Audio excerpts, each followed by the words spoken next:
Muhammad Rizky Yusuf, mahasiswa Kesehatan Masyarakat Peminatan Ketiga, Fakultas Kedokteran dan Ilmu Kesehatan UI Hasanuddin Makassar bersama dengan MPPD Kaumi bagian IKM dan IKK. Kali ini kita akan memperlihatkan video identifikasi hasil fisik pencahayaan. Adapun alat yang digunakan untuk melakukan pengukuran pencahayaan yakni menggunakan alat luxmeter yang telah terkalibrasi. Luxmeter terdiri dari photometric cell yang prinsip kerjanya berdasarkan perubahan energi cahaya yang telah diubah menjadi tenaga listrik. Yang kedua, photometer atau pengukur. Prinsip kerjanya berdasarkan pengubahan tenaga listrik menjadi angka. Adapun cara pengukuran pencahayaan, yang pertama membuat mapping atau denalokasi yang akan dilakukan pencahayaan atau pengukuran. Yang kedua, tentukan tempat yang diukur apakah tempat itu umum atau tempat kerja. Yang ketiga, lakukan pengukuran sesuai dengan jenis tempat yang diukur. Jika pengukuran penerangan di tempat umum, yang pertama, untuk area dengan luas kurang dari 10 meter persegi dilakukan pengukuran setiap 1 meter persegi. Sedangkan area lebih dari 10 meter persegi dibagi dengan area seluas 3 meter persegi. Yang kedua, posisi pemeriksaan menghadap sumber penerangan atau cahaya. Yang ketiga, lakukan fotosel bergerak 75-80 cm dari lantai. Yang keempat, biarkan alat beberapa saat sampai pada layar stabil.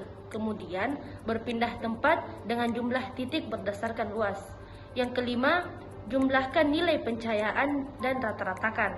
Yang keenam, lakukan pengukuran dengan dan tanpa pencahayaan alami. Adapun pengukuran penerangan di tempat kerja, yang pertama, nyalakan penerangan di area kerja. Yang kedua, posisi pemeriksaan menghadap sumber penerangan atau cahaya. Yang ketiga, fotosel diletakkan sebidang dengan tempat kerja.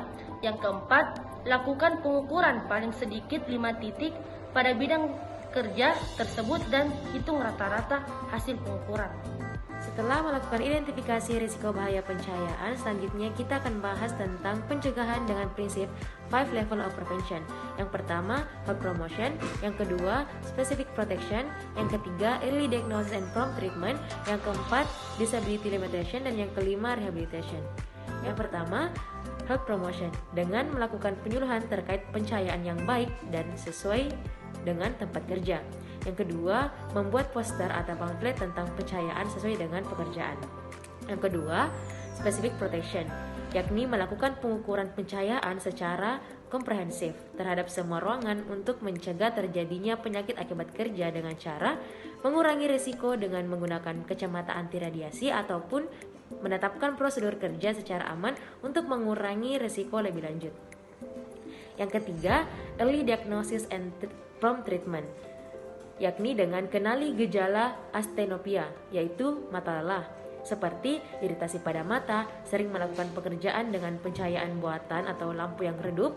Yang ketiga, mata berair. Yang keempat, mata terasa silau. Yang terakhir, penurunan ketajaman mata. Yang keempat, disability limitation, yakni dengan penggunaan kacamata blue light filter. Yang terakhir, rehabilitation, dengan pengurangan penggunaan pencahayaan langsung atau lampu. Yang kedua, istirahat yang cukup. Yang terakhir, melakukan senam mata. Setelah melakukan pencegahan dengan prinsip 5 level of prevention, selanjutnya kita melakukan pengendalian dengan hierarchy of control.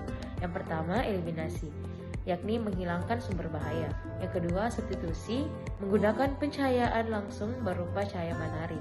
Yang ketiga, engineering control, di mana kita melakukan modifikasi alat ataupun tempat kerja sehingga pekerja aman dan tempat kerja terhindar dari paparan. Yang keempat, administrative control, di mana kita membuat prosedur kerja, aturan, pelatihan, ataupun durasi kerja. Yang terakhir, penggunaan alat pelindung diri. Penggunaan alat pelindung diri yakni seperti kacamata blue light filter.